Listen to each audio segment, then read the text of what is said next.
Bonjour et bienvenue dans Business Models, émission qui vous donne envie d'entreprendre sur Télésud. Aujourd'hui, on va s'intéresser aux entreprises qui résistent au Covid, à la food tech et au circuit court.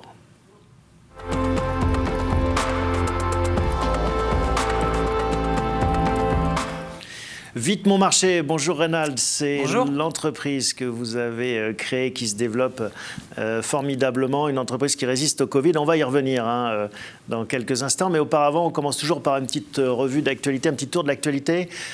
Dans le domaine qui est le vôtre, de la distribution, de l'alimentaire, il se passe plein de choses en ce moment. Oui, le domaine, on va dire, de la food tech, pour nous, on est considéré là-dessus, c'est-à-dire on est sur la partie agroalimentaire et tech, c'est-à-dire donc innovation. Il y a plein de choses. La période, effectivement... Par exemple, alors, ce qui vous a marqué récemment? Nous, récemment, il y a des levées de fonds, on va dire, de Cortilia, qui est un acteur italien qui fait comme nous on fait comme eux, qui a levé récemment 34 millions. On voit tout ce qui s'est passé dans la grande distribution avec le drive, les livraisons du dernier kilomètre, les Deliveroo. Tout change. Alors, c'est le Covid qui fait que finalement on réinvente nos usages ou c'était déjà un peu en germe avant? Le drive existait avant? Exactement. En fait, c'était... le coronavirus, cette période, ça a été un coup de projecteur. Ça a été une accélération.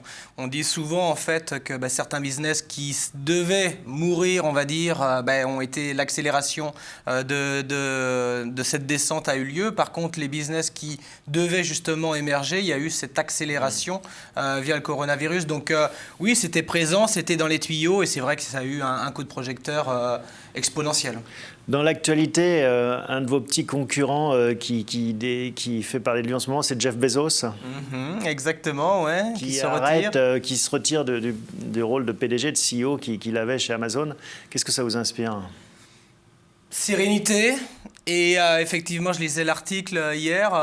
Pour lui, ce qui est important, c'est d'être toujours au top de l'innovation. Donc, il y a un moment de temps, les générations avancent, le monde change. Et si on veut être toujours au top de l'innovation, il faut savoir se retirer. Donc, c'est assez fort et assez rare, finalement, chez les grands patrons en général, dire stop, parce qu'on veut toujours faire le match de trop. Dans la tech, on a vu les fondateurs de Google prendre de la hauteur. On a vu... Microsoft, c'est plus ancien, mais en effet, on a une rotation. Apple, on a des nouveaux managers qui arrivent, des changements de génération. C'est tout à fait normal. Un fondateur, moi je dis souvent, on ne choisit pas sa passion, c'est la passion qui vous choisit. On reviendra là-dessus. Moi, je suis fils d'agriculteur. J'étais propulsé dans le monde de l'entrepreneuriat, mais j'ai jamais voulu être entrepreneur. Donc, on fait son chemin. Le fondateur fait son chemin, en tout cas les premières années de l'entreprise. Puis après, on voit que l'entreprise évolue, le monde change. Et des fois, il y a des personnes qui sont meilleures que vous. Il faut savoir laisser la place. Ouais, mais il faut avoir la lucidité et l'ego suffisamment sous contrôle pour arriver à le faire. Quand on est l'homme le plus riche du monde, c'est parfois pas facile. On aurait pu citer Jack Ma aussi. Dans le secteur de la distribution au sens large, Carrefour, qui a failli être acheté par nos amis canadiens, enfin, si le gouvernement ne s'en était pas mêlé, qu'est-ce que ça vous inspire, ça ? Carrefour, on a été en contact aussi avec eux. On va dire que c'est vraiment une entreprise qui veut être au top de l'innovation. Ils ne veulent pas perdre, on va dire, la pépite. Donc, il y a eu beaucoup d'énergie et d'investissement fait justement pour ne pas louper le train de la food tech et de la technologie. Ils y arrivent ou pas? Comment? Ils y arrivent, vous trouvez? Je trouve qu'ils sont plutôt pas mal. En tout cas, ils regardent vraiment le marché de la food tech, ils s'intéressent vraiment à ce qui se passe. Ils se réinventent autour de l'alimentaire. Ils se réinventent, ils veulent toujours être dans le premier wagon. Donc forcément, quand vous êtes dans le premier wagon, c'est un peu normal que d'autres acteurs, on va dire, étrangers, internationaux, vous repèrent, vous êtes en tête. Mais sur le blocage, sur le fait que le gouvernement dise non, c'est stratégique, attention, si on vend Carrefour, on n'aura plus de pâtes dans les rayons. Il faut savoir se réinventer, en tant que fondateur. Moi, je suis quelqu'un de très international, je suis fils d'agriculteur, donc je suis lié, on va dire, au local, je suis vraiment enraciné, comme on dit, la terre colle au sabot, mais j'ai vécu à l'étranger, mon épouse est italienne, mon fils est né à Barcelone, mes filles sont nés à Florence, donc voilà. Donc c'est pas parce qu'on est local, on va dire, qu'on peut pas avoir cette ambition internationale. Un agriculteur international. On va parler de votre parcours, bien sûr, mais là, on va s'intéresser justement à ce marché de la food tech qui est en plein boom. Oui.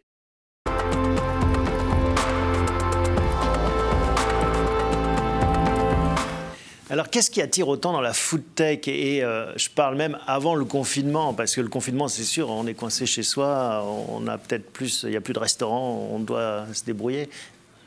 Moi, ce que je vois, c'est que déjà, hein, la food tech, il y a food devant. Donc, c'est vraiment food tech et pas tech food. Je le dis souvent à mes employés. Il ne faut pas oublier qu'on est food avant tout. Donc, food, c'est le plaisir que l'on a sur la table. Donc, tout le monde a envie de bien manger aujourd'hui.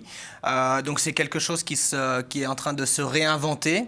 La grande distribution a fait son chemin. C'était l'année, hein, les années, on va dire, du boom économique. Maintenant, voilà, les gens veulent retrouver de la proximité. Nous, on l'a vu pendant le confinement, c'est-à-dire que tout était fermé. On n'avait qu'une solution, c'était le supermarché. Et donc, les gens sur Internet allaient chercher sur Google alternatives au supermarché. Comment on peut trouver, on va dire, des produits frais autres qu'au supermarché. Donc, c'est une tendance, voilà, que c'est vraiment l'actuel. On veut bien manger et se réinventer justement sur le food. Et puis aussi, on s'intéresse aussi à la chaîne de valeur. Une grosse partie de la valeur a été captée par les distributeurs. Hein. On a suivi toutes les disputes que ça a pu engendrer. C'est qui le patron des sociétés comme ça qui essayent de redonner finalement un peu de pouvoir d'achat et un peu de marge aux producteurs? C'est exactement ça. C'est aujourd'hui, moi je prends souvent l'exemple d'un cycle. Moi j'ai 41 ans aujourd'hui, même si mon t-shirt met 40, mais il est en retard. 41 ans, j'ai grandi dans une ferme, j'ai connu le vrai goût du lait, vous voyez, qui sortait, on va dire, du pied de la vache. Ouais, les vraies tomates, voilà, les vrais œufs. voilà. Donc ce que j'appelle un peu l'agriculture paysanne de nos grands-parents. Ensuite, on est passé vers la grande consommation, et moi le premier. Je me souviens avec mon frère, on voulait justement plus du lait de la vache qui était assez fort, mais on voulait le lait en brique, on va dire, des supermarchés pour rentrer dans ce système de grande consommation. Donc ça a été un moment, et puis c'est un cycle, aujourd'hui ça revient, et on veut retrouver ce goût en direct du producteur et cette agriculture paysanne. Donc le monde bouge et on ne peut rien y faire. Alors, il y a la vague du bio aussi dont on pourrait parler, qui porte aussi cette réinvention. Mais la clé de tout ça semble l'équation économique, parce que bon, tout le monde rêve de manger sain, bio, bon, mais ça ne coûte pas la même chose. Et ça, c'est une vraie question. Pourquoi, quand on passe en direct avec le producteur ou quand on est dans le circuit court, pourquoi ça coûte plus cher? Moi, c'est une question que je me pose tous les matins. Hein. Je me dis, c'est pas normal. Bah oui. Normalement, il n'y a plus d'intermédiaire, ça devrait... Et en fait, la réponse, en parlant souvent avec les producteurs, c'est que malheureusement ou heureusement, c'est que c'est le vrai prix. C'est-à-dire, c'est le prix pour que les producteurs puissent vraiment vivre de leur métier. Donc, c'est-à-dire que avant, on avait 100 € et puis on arrivait, on va dire, à manger avec ces 100 €. Ensuite, avec la grande distribution, avec 100 €, on pouvait remplir, même tripler son panier. Aujourd'hui, on revient où, avec 100 €, on doit essayer de manger peut-être un peu moins, mais plus qualitativement. En tout cas, on est plus sur la qualité que sur le volume. Donc, la réponse à ça que j'ai aujourd'hui, c'est que malheureusement, c'est le vrai prix. Et alors, food tech, il y a aussi tech. Qu'est-ce qu'elle apporte, la tech? Énormément de choses, ce qu'on appelle dans le monde de la start-up la scalabilité, c'est-à-dire être capable de passer de 10 commandes à 1000 commandes. Voilà, des choses que manuellement c'est impossible, donc on a besoin de la technologie pour venir automatiser les systèmes. Mais avec des limites quand même, sauf à aller vers les robots, la scalabilité, quand vous avez 1000 clients, faut les livrer, ces 1000 clients. C'est ça. Quand je parle de tech et de scalabilité, c'est surtout dans l'optimisation de la route, du dernier kilomètre, l'optimisation de la préparation de commandes, on va dire pour que ce soit plus confortable pour les préparateurs et les livreurs, que ce soit aussi plus rapide pour le client.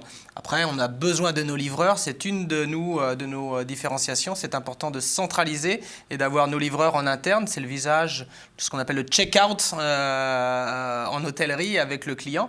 Donc c'est important de garder bien sûr cette valeur humaine. De l'humain. On va voir justement comment est-ce que est né Vite Mon Marché, comment est-ce que vite vous le développez.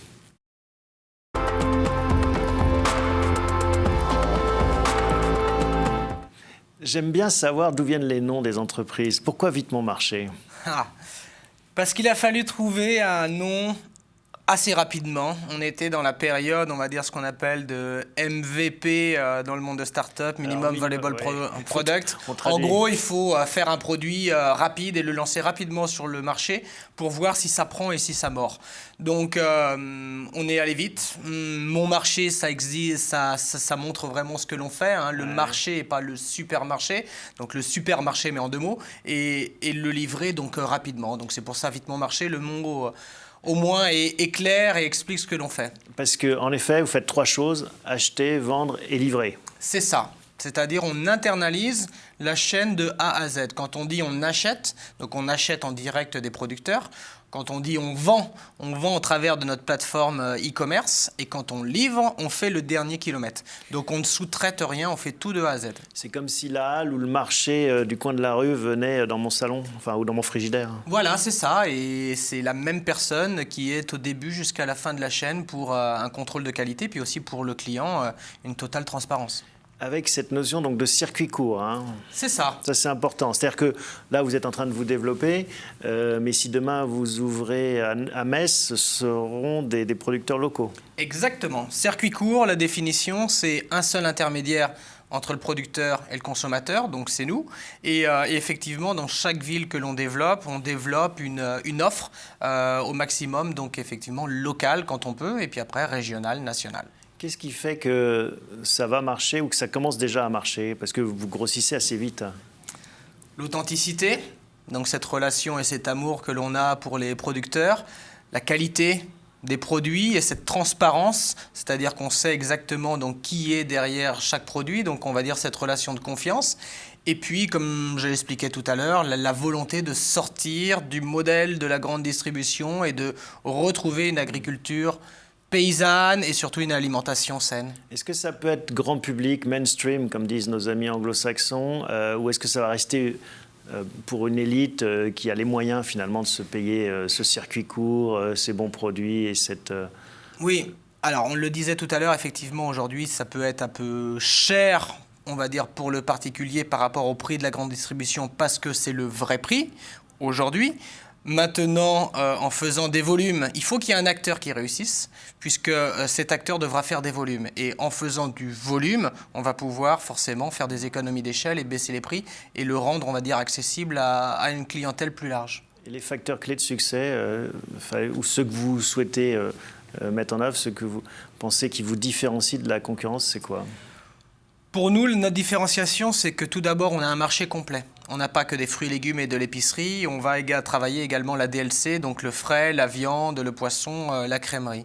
On livre rapidement, donc on livre dans la journée ou dans les 3 heures, donc en milieu d'après-midi, donc c'est rapide. Et puis je crois qu'une entreprise est liée aussi, on va dire, à ses fondations, son fondateur. Le fait d'être fils d'agriculteur, je pense que c'est une chance. J'ai connu un petit peu, on va dire, le monde que les gens recherchent aujourd'hui. Donc ça, je pense que c'est une différenciation importante, de bien connaître le monde rural et justement de connaître ce que le consommateur recherche aujourd'hui.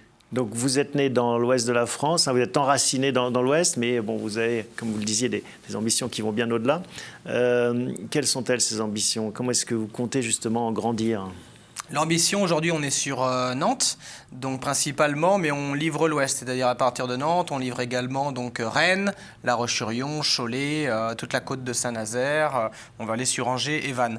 Les ambitions, en fait, c'est de dupliquer ce modèle de l'ouest dans le sud-ouest, dans le sud-est, dans le nord-est, donc tout simplement de couvrir la France. Et donc avec à chaque fois un grand rayon d'action, pas forcément des entrepôts dans chacune des villes que vous souhaitez adresser? On a un entrepôt central où on peut distribuer un maximum d'1h30, 2h autour de cet entrepôt. D'accord ? Et donc quand on ne peut plus aller vers, on va dire, on est au-delà de ces 2 heures, effectivement, il faut ouvrir une autre base. On pense clairement qu'avec 5 bases, on va dire, sur la France, sans Paris, on peut couvrir effectivement la France. Et alors Paris ? Paris est un grand marché, il y a beaucoup d'acteurs, la circulation est peut-être un peu plus difficile, l'agriculture autour de Paris est peut-être moins forte que dans l'ouest ou dans le sud-ouest. Donc c'est pas une priorité, ce que j'entends. C'est pas la priorité, mais on l'a quand même dans un coin de la tête. Et au-delà de la France alors ? Au-delà de la France, c'est l'Espagne, c'est l'Italie, deux pays que je connais très bien puisque j'ai vécu là-bas et j'ai des racines également dans ces pays-là. Les pays en fait du food, hein, où on mange bien, l'Italie principalement et l'Espagne. En fait, pour un développement là-bas. Oui, déjà des contacts sur Barcelone, déjà des contacts sur le nord de l'Italie, et on sait que c'est un concept qui fonctionne déjà très bien là-bas pour voir des acteurs qui nous ressemblent. Est-ce qu'on peut avoir une idée de votre développement? C'est une aventure qui est née il y a 3 ans maintenant, c'est ça? Exactement, 3 ans, oui. Et en 3 ans, vous avez conquis combien de clients? Bah écoutez, en 3 ans, je vais vous dire, en termes de livraison, c'est simple. On est passé de 100 commandes par jour tout début 2020 à 500 commandes par jour au cours de l'année 2020. Donc vous voyez, ça a été du x5.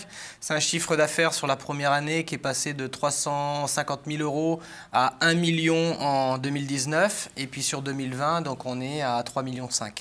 Donc c'est du x3, x4 chaque année.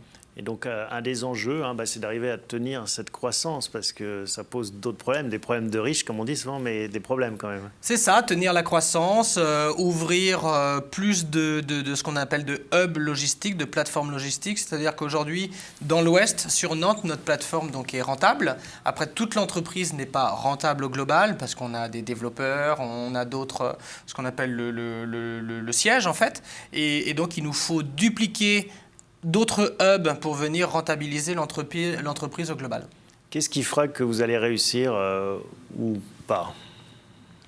L'investissement et la vitesse. C'est un business qui demande de l'investissement, du capital.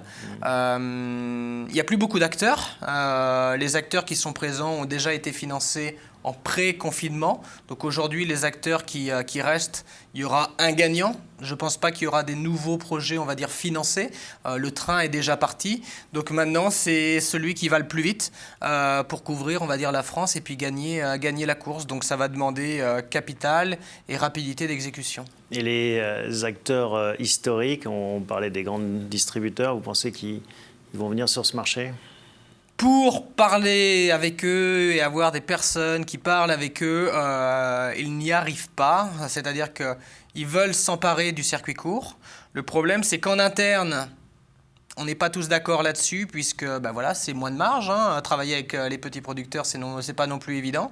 Et puis, il y a quand même une méfiance de la part des producteurs et de la part des consommateurs. Nous, clairement, on a un de nos personas, un de nos clients, type de client qui veut sortir de la grande distribution. Entre guillemets, tout ce que fait la grande distribution, à leurs yeux, ne sera plus crédible par ce qui a été fait, on va dire, par le passé. Donc, sur le circuit court, on a un boulevard, je pense, on a de la place. Ouais. Et le business model alors ? Business model, on achète auprès de nos producteurs, on travaille main dans la main en toute intelligence, c'est-à-dire on a un prix d'achat qui fait bien vivre le producteur de son métier, qui est compétitif sur le marché. On met notre marge par-dessus, on est autour de 30 voire 40%. Et puis donc on vit sur cette marge et on a des frais de livraison qui sont de 2,90 € entre 25 € et 59 €. Bon Reynald, on va voir ce qui vous a poussé à créer Vite Mon Marché maintenant.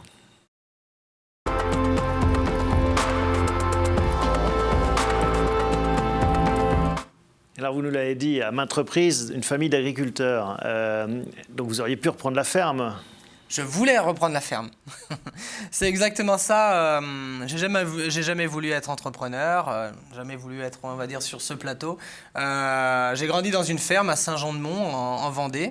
Et effectivement, je voulais reprendre cette ferme. Quand j'étais petit, je pense que j'ai eu une certaine connotation un peu négative de la ferme. Parce que voilà, il y a des odeurs, c'est sale, c'est loin, on est en campagne. Je me faisais peut-être des films, mais c'est un petit peu ce que je ressentais. Et en fait, il a fallu un déclic par mon père en 1993, grâce au succès du Salon de l'Agriculture de Paris, en voyant qu'il y avait plein de monde qui venait voir des animaux. Il s'est dit, voilà, Saint-Jean-de-Mont, c'est la côte. Quand il fait beau, les gens vont à la plage. Quand il fait pas beau, il faut trouver une activité. Donc, on va ouvrir une ferme. Et on va faire une ferme pédagogique. C'était une des premières. Vous voyez, mon père, entrepreneur. Mes parents, entrepreneurs. Ma maman aussi.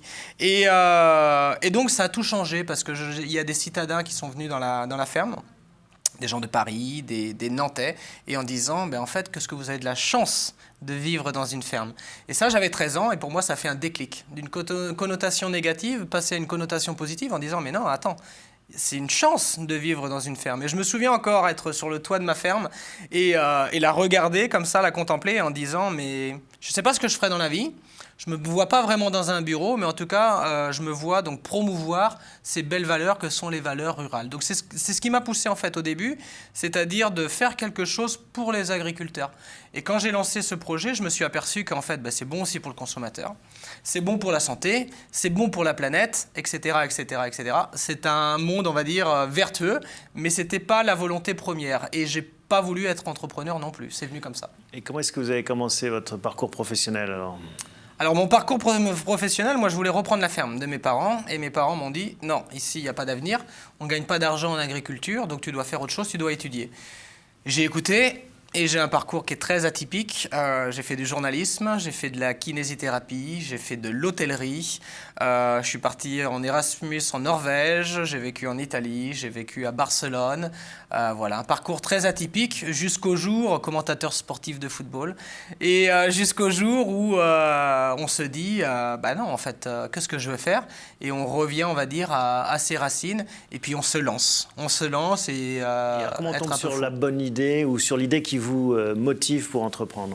En fait, il n'y a pas d'idée, il n'y a pas de bonnes idées. Et surtout dans l'entrepreneuriat, les idées sont jamais bonnes.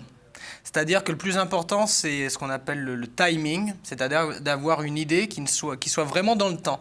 Pas trop en avance, parce qu'elle ne sera pas comprise, pas trop en retard, parce que c'est du réchauffé, mais qu'elle soit vraiment dans le temps. Et là, je pense qu'on ne peut pas être dans le meilleur timing. Et puis après, l'idée évolue. Alors on va dire l'opportunité plus que l'idée. Comment est-ce que vous êtes passé de l'idée justement à ça a été très dur. En fait, j'étais dans l'hôtellerie. Je commençais à faire le tour. Je prenais 6 avions par semaine. Vie de famille, 3 enfants. Et je me suis dit, non, c'est pas ça. Et donc, à un moment de temps, il faut sauter. Et je vivais à Barcelone. Je regardais la télévision. Et je voyais la révolution agricole, les tracteurs dans la rue. Et avec mon épouse, Laetitia, ça a été la première en disant, mais ton idée, ton concept, c'est maintenant. Regarde ce qui se passe en France. S'il faut y aller, il faut y aller maintenant. Et c'est elle qui m'a poussé, on va dire, de Barcelone vers la France en disant retourne chez tes parents quelques semaines et lance ton projet. Et alors, comment c'est né les premiers pas? Ça a été rock'n'roll. Les premiers pas, c'est je suis arrivé dans les fermes. Il me fallait des producteurs. J'ai parlé du projet. Donc, ils ne comprenaient pas trop ce que c'était, mais ils disaient OK, si tu as besoin de quelques produits, on va t'aider. Le fait d'être fils d'agriculteur, d'être du milieu, ça a aidé. Et puis après, lancer un petit peu l'idée. C'était pas facile parce que les gens achetaient le marché sur Internet, ils se disent, non, nous on a besoin de voir les produits, on a besoin de les toucher, donc on a eu quelques clients, et puis voilà, après un client, 2 clients, 3 clients, puis aujourd'hui... Parce que vous aviez mis le doigt sur un besoin finalement. Je pense, ouais, je pense. Et le besoin, c'est autant la simplicité, c'est-à-dire ça m'évite de perdre du temps à faire mon marché que la qualité de la nourriture. C'est ça, c'est-à-dire que nous on voit bien, nos clients, ce sont des gens qui vont au marché, le week-end, qui veulent aller, on va dire, voir les fermes.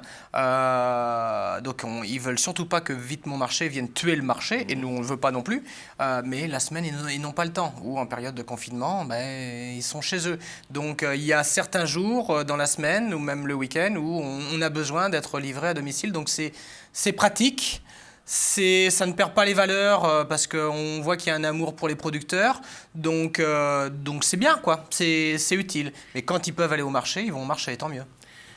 L'émission s'appelle Business Models parce qu'on fait référence aux personnes qui ont pu ou qui vous inspirent encore, des hommes ou des femmes. Est-ce qu'il y en a? Mon père. Je pense que c'est classique. Je pense que mon père, je le vois vraiment comme un agriculteur entrepreneur. Il a fait beaucoup de choses. Je pense que tous les agriculteurs sont des entrepreneurs. Par construction, oui. Ouais. Ils ont une exploitation. Ils sont tous des entrepreneurs. Donc, ces entrepreneurs et ces agriculteurs, on va dire, m'inspirent beaucoup. Puis après, voilà, il y a d'autres personnes comme Marc Simoncini ou Simoncini, mon épouse s'appelle Simoncini, m'inspire. Je trouve que c'est plutôt... J'aime bien son attitude. Voilà, j'ai pas de modèle, j'ai pas de référence, mais en tout cas, j'admire beaucoup les agriculteurs parce que pour moi, ce sont tous des entrepreneurs. Votre ambition, alors, ou votre rêve, comment est-ce que vous vous projetez dans cette aventure? Parce que votre t-shirt fêtait les 40 ans. Comment vous voyez à 50 hein? Pour moi, Vite Mon Marché, ou on verra si le nom change demain pour l'international, sera l'acteur gagnant de la foodtech en Europe. Donc pour moi, on va couvrir la France assez rapidement et on va réussir à ouvrir d'autres villes à l'international, puisque je connais aussi bien l'Espagne, l'Italie que la France. Donc je me vois, c'est peut-être prétentieux, mais je me sens vraiment en mission et je pense vraiment qu'on va être l'acteur gagnant de la foodtech en Europe. Donc le circuit court n'empêche pas de voir à des horizons de long terme. Bien sûr, mais il faut aller vite de toute façon, donc ce sera ces prochaines années. Donc c'est ça la moralité, c'est court mais il faut que ça soit rapide. C'est ça. Merci beaucoup Reynald de ce beaucoup. témoignage. Longue vie à Vite Mon Marché, vous viendrez nous raconter, j'espère, la suite de l'aventure. Merci à vous tous de votre fidélité. On se retrouve la semaine prochaine pour un nouvel épisode de, non pas Vite Mon Marché, mais Business Models.